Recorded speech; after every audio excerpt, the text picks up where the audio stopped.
Hello everyone, my name is Abdullah Chim. I'm a medical doctor and gene therapist at the Antalya Genetic Test Center. Today I will talk about the NIPT test. NIPT is a non-invasive prenatal screening test.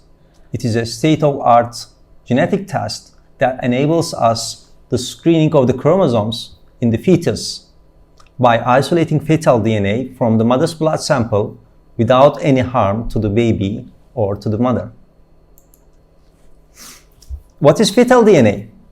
When an egg is fertilized by a sperm, the resulting zygote contains genetic material from the egg and also the sperm.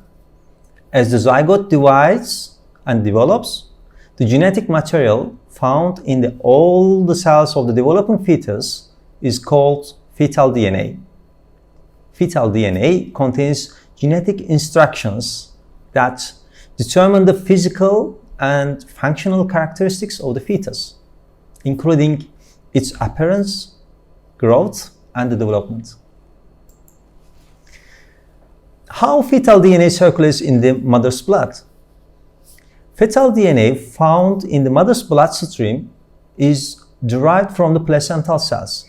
What is placental cells? They are responsible for supplying oxygen and nutrients to the baby.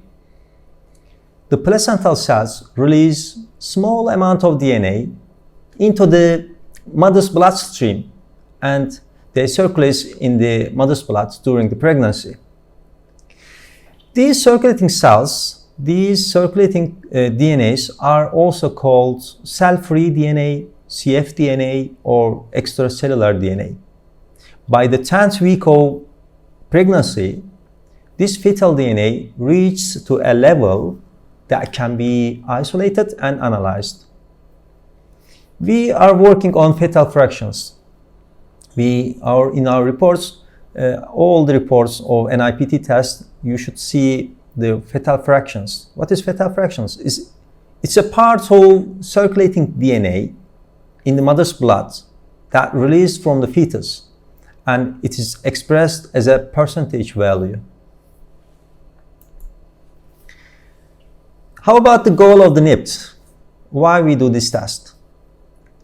The purpose of the NIPT is to determine the risk of certain chromosomal abnormalities in the early stage of the pregnancy without any harm to the baby, without any invasive procedure, without any harm to the mother.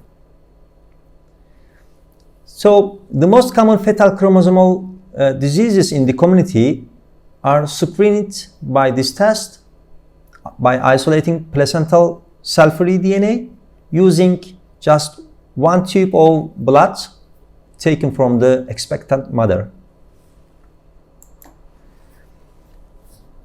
Again, what kind of chromosomal abnormalities we screen? As we described the normal physiology, all humans inherit 23 chromosomes from the mother and 23 from the father. In the sex chromosomes, a female individual has normal XX karyotype and a male individual has a normal XY karyotype. A healthy baby should have 22 pairs of body chromosomes, we call autosomal chromosomes, and one pair of sex chromosomes. So, an excess or lack of a chromosome in the zygote causes certain anomalies in the baby. For example, in Down syndrome, which is the most common in society, there are 3 copies of chromosome 21. Apart from the numerical abnormalities, very rare diseases caused by small gene losses we call microdeletions, or small gene duplications that are microduplications within chromosomes. So recently, these chromosomal abnormalities can be also detected by an NIPT test. So in detail, numerical abnormalities, especially trisomies, are the most common chromosomal disorders. It may involve autosomal chromosomes, For example, the most common one is the chromosome 13, chromosome 18, or chromosome 21. Chromosome 21, which is Down syndrome, 3 copies of the chromosome 21 observed in 1 in 700 newborns. Of course, this incidence can change with the age. The other one is the trisomy 18, which we call Edwards syndrome, is observed 1 in 5,000 newborns. And lastly, chromosome 13, which is Patau syndrome, is observed about 1 in 16,000 newborns. So these are the most common trisomies, autosomal trisomies. In the other part of the NIPT test, we also screen the sex chromosomes. The excess or the lack of sex chromosomes can cause a few syndromes. For example, if one X chromosome, lack of X chromosomes in a female, this chromosome abnormality results in Turner syndrome. The other thing is the one excess X chromosomes in the male individual. We call that Jacob syndromes. Again, if one X chromosomes is an excess of X chromosomes in a male individual, we call that Klinefelter syndrome. And if there is a one excess Y chromosomes in a male, it is Jacob syndrome. And if there's 3 X chromosomes, we call that triple X syndrome. Is Down syndrome related to the maternal age? The answer is yes. As maternal age advances, particularly after 35 years old age, the complications related to pregnancy increase, and the risk of chromosomal disorders, including Down syndrome rate also increases. While this rate is 1 in 1,000 at the age of 20s, the incidence increases as the age advances. For example, at the age of 30, this incidence is 1 in 750. At the age of 40, the risk is 1 in 500. And at the age of 45, the risk is very high, 1 in 250. This is because as our age is advanced, cell division slows down and cells are prone to dividing errors, which leads to these complications, Down syndrome, trisomies, and other syndromes. What should get tested? Who should get tested? And the time of the test. When should you get this test? The NIPT should be offered to all pregnant women who have completed the 10th week of pregnancy. It should also be done for pregnant mothers who have some risk factors. For example, advanced maternal age, as we talked before, over 35 years old. Definitely, they should get an NIPT test. In the second class, if they have defects in the serum biochemical markers. In Turkey, we call this double test or triple test. In the serum, if there is a risk in the serum screening, definitely they should get an NIPT test. And the other risk factor is abnormal findings on ultrasonography. It can be done very early in the pregnancy. What are the other tests during the pregnancy can be done? The NIPT, non-invasive prenatal test, can be done at 10th week of gestational age. But the other tests are invasive tests. For example, chorionic villus sampling. It can be done from between the 10th and 12th week of pregnancy. And secondly, amniocentesis. It can be done between 16 and 22 weeks of pregnancy. And lastly, the chordosynthesis. it can be done between the 16th and like amniocentesis between the 16th and 22nd week of gestational age. What should be considered for the test? First of all, beginning at the 10th week of pregnancy, all expectant mothers should be tested for a pleasant pregnancy and a healthy future.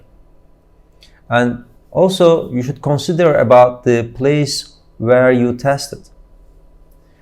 Since this is a DNA test, it is only done at licensed genetic diseases assessment center. So you should be careful about that. And the third one is the genetic counseling. Couples should be given a detailed genetic counseling by a genetic specialist before and after the NIPT test. So how the NIPT is done? There are 4 steps for this test. Before the test, you should get genetic counseling. You should understand all the test. What does that mean? What is the NIPT? Which syndromes it can be detected? So you should get a detailed genetic counseling from a genetic specialist. In the second step, sampling in a clean environment. 1 tube of blood is taken from the mother's arm by a health professional. That's important. Health professional who are authorized to take blood in accordance with the blood collection regulation. In the third step is analysis. After the sample reaches to the laboratory, the test results are analyzed and a report is provided. And in the last step, again, a genetic counseling should be given to the couples by a genetic specialist. So in our center, we do these 4 steps regularly. So what do the test results mean? In the test results, there are 2 options. The first one is negative test result, which is low risk. A negative NIPT result means the pregnancy continues with routine ultrasound scans without the need for any further testing. But if there's a positive result, which means that there's a high risk, and the other other tests should be done. For chromosomal analysis, a sample should be taken from the fluid in which the baby lives, which is called amniocentesis, or cord blood taken from the cord, that is chordocentesis. These are important because these tests are diagnostic tests, and before terminating the pregnancy, legally and ethically, these invasive tests should be done. And also, expectant mothers have some questions. For example, the reliability of the test. The NIPT test works with 99.9% sensitivity and accuracy.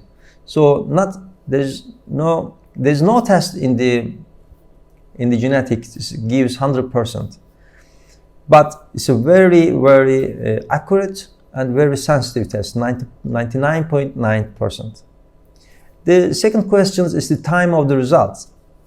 The test result is reported within 7 or 10 business days.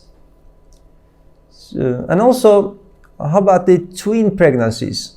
The NIPT test, is also suitable for twin pregnancy. However, if there is a positive result, is a high risk, we cannot determine which fetus is affected. So we came to the end of the presentation. Thank you very much for listening to us. We are working, again, we work at the Antalya Genetic Test Center.